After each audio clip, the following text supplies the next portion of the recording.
stand. Please, come up. We won't cut into your time.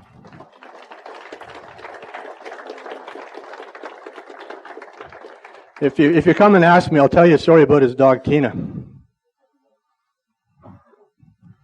and his walk in the park. Not really. Thanks very much, and welcome from my side of it. Most of what I was going to say has already been said, so maybe we can get to coffee break a lot earlier. But there is some important things, I think, that should be remembered so that as you plan ahead, you can get caught up and go back and help you with your planning.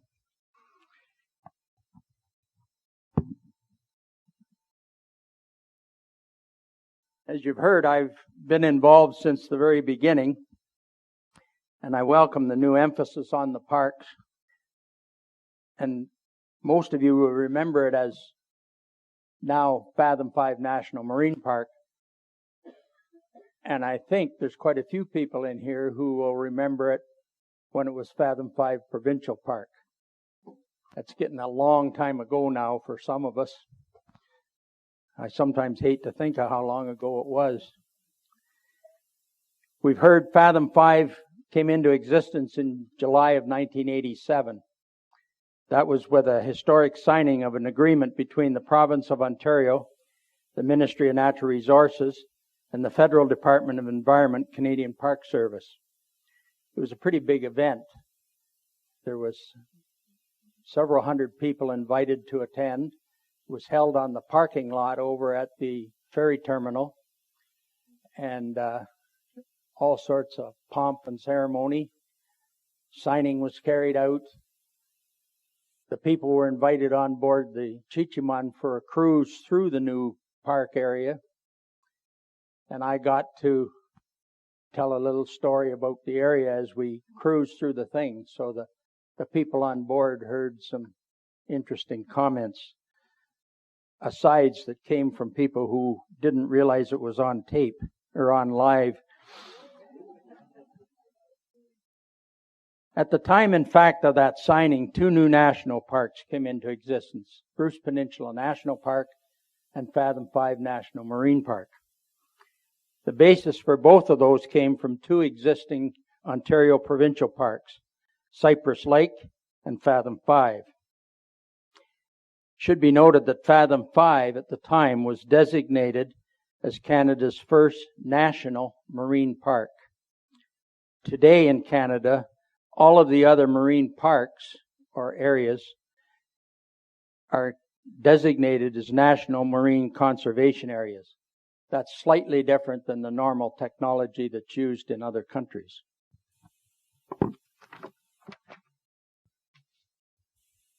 As I said, my involvement in Fathom 5 seems like yesterday, and at other times it's really hard to recall just how long ago it was when it all started.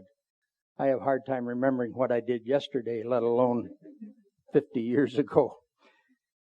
The initial impetus for Fathom 5 came from a student, David Good, a Waterloo University student, and his initial paper that brought the impetus forward was in the fall of 1968, which means we have just passed our 50th anniversary. So that's quite a long time. I was just a baby then, of course. At the time, I was the chairman of the Historical Committee of the Ontario Underwater Council. David was an active diver in many of our research programs. We spent time with him on some of the research for his paper, and it was titled Shipwrecks of the Bruce Peninsula, a Recreational and Historic Resource. David's paper was widely circulated beyond the university. It was prepared as his graduation thesis. It was circulated, including to the Ontario Ministry of Natural Resources. In 1972, Ministry of Natural Resources employees Tom Lee and Gary Seeley presented a report to their department titled Fathom 5 Provincial Park, a proposal. That proposal was based on the original paper, but concentrated only on the Tobermory area at the tip of the Bruce Peninsula. Incidentally, this is where the original park name arose. It comes from a quote in the Shakespearean play, The Tempest. If you visit the visitor center, there's a little story in there about it. I can't remember the quote long enough to give it to you, but it starts out, "Full fathom 5 thy father lies." So I guess that's the important 2 words are there. The primary emphasis was on the shipwrecks and their preservation. Geology of the escarpment was also of interest. Their paper was accepted in principle by the MNR, and in 1971, a number of field studies were carried out by a wide variety of researchers, divers, and other scientists. These studies resulted in a number of reports including geological, biological, underwater archaeological, shipwrecks, traffic flows, and diver use in the area. The province prepared the first initial boundary and designated it on September the 15th, 1972. It was Order in Council 289272, and it was filed as Ontario Regulations 473. It was about half the size as it is now. In December 1974, an additional change was made in the size of the water-based boundary to encompass the area suggested in the consultant's original park master plan. The province had hired a consultant firm, and they prepared a draft management plan for the park. And it gave a definition of a boundary that they thought should be included. And so they did extend it at that time in 1974, and Ontario Regulation 13175. And that boundary that's there in that outline at that time is about exactly where it is today. A couple of minor changes, but nothing significant. The park operations began in May of 1973. I was hired by the MNR as the first park superintendent. We moved here in May of that year. A rental office and visitor information area was set up in the trading post building down in the Little Tub Harbor, with our offices on the second floor. The operating staff included 3 seasonal students, as well as several researchers carrying out additional studies, one of which Darrell mentioned. He was one. I used to see him maybe once every couple of weeks. Other than that, I don't know what he did, but he did produce a report, so I guess he did something. And as we've heard, one of these studies was the karst geomorphology done by, at the time, McMaster student Darrell. He must have really liked it here because he's now a permanent resident. We can't seem to get rid of him for some reason. He's stuck to the rocks somehow. Secondly, there was a film production student from York University who was on contract to produce an underwater film about the area. It was to be his final year school paper project as well. So, after much searching and poking around and prodding and looking, we found a copy of Fred's original report. His name was Fred Mudge, and he was on staff, and the staff that were around, the divers and some of the other people, we got a few volunteers. Jack Youngblood was an underwater film production man. He volunteered his time, and we had a lot of fun making this film for Fred, who went on to get a pretty high mark from his school. They had to produce a 15-minute film to graduate from their course. As I say, we were very fortunate in finding a very tired, brittle, crinkly 16 millimeter copy of that original film.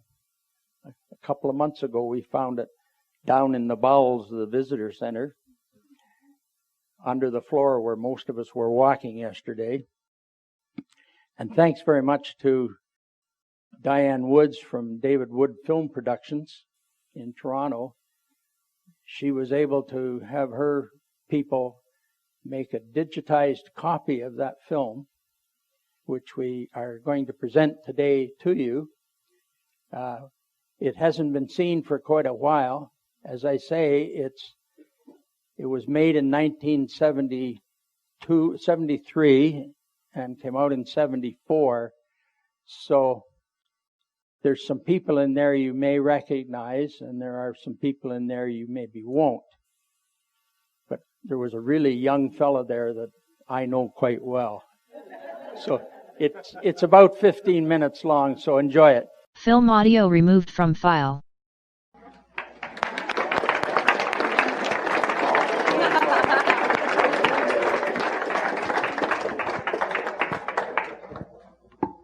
Thanks very much. It's kind of fun to see that again. I did. So does my friend Arthur, who's back in there somewhere. Didn't we all 50 years ago look a lot different? Anyway, after 2 seasons in operations at the visitor center, we were asked to leave the building.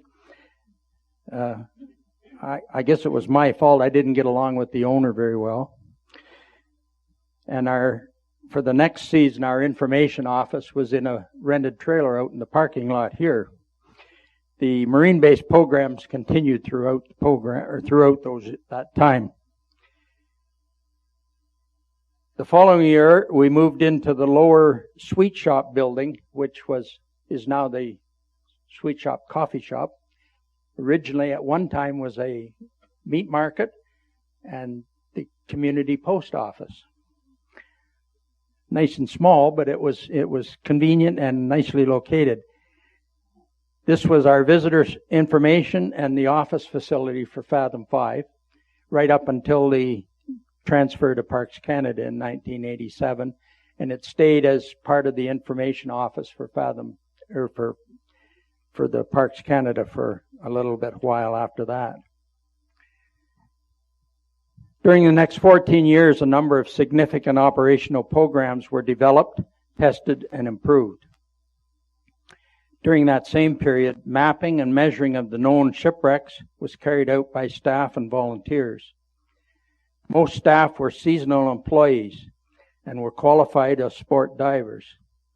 Similarly, the information display area and the operations daily throughout the season ran from early May through October. We were open daily. To assist in protecting the wrecks from anchor damage, a dive site mooring system was established. This required setting out areas of restricted boating in order to legally place surface mooring buoys. It was a very complex operation because the park was lake bed and the federal government managed the surface of the water, so there was some navigational things in there. I understand that's changed now, or they're making changes, but it took a fair bit of diddling around. A vessel operating management program was set up and operated with both commercial and private operators' cooperation.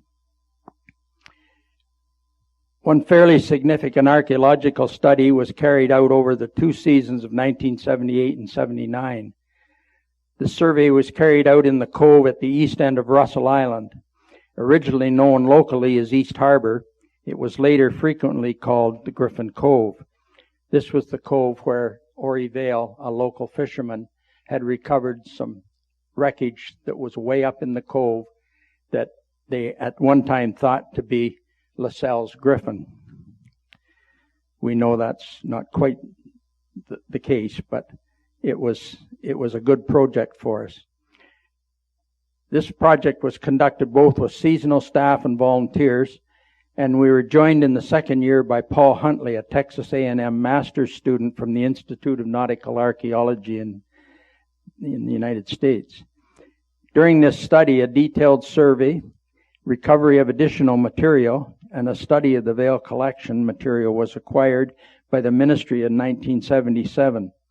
Ori had passed away, and we managed to acquire his entire collection. Well, the study showed that while very early, the wreckage is about the 1830s, as opposed to Lascelles Griffin, which was a much earlier ship from the 1670s. Huntley's final thesis was titled The Griffin Cove Wreck, and included a paper reconstruction of the vessel remains. He had measured and detailed every individual piece that was in the collection, plus the new stuff that we had got. And he made little bits and pieces and put it all together, which helped us put the pieces back together down in the gallery. Some of you there yesterday saw the bits and pieces down there. One of the other important programs established during that provincial time was the diver registration program.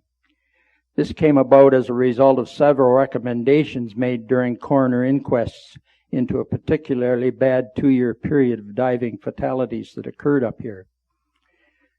The primary purpose was to ensure all diving users received a safety message and reminders of standard procedures that they had been taught. Every individual diver was required to hear the message at least once each year, each season, after which, at the start, there was no cost. They were given a seasonal tag to attach to their dive equipment. Some of them often referred to as toe tags, which annoyed us completely. Unfortunately, we did use it for that on occasion. To assist staff and volunteers from the Ontario Underwater Council attended almost every weekend to assist with the messages to the diving public.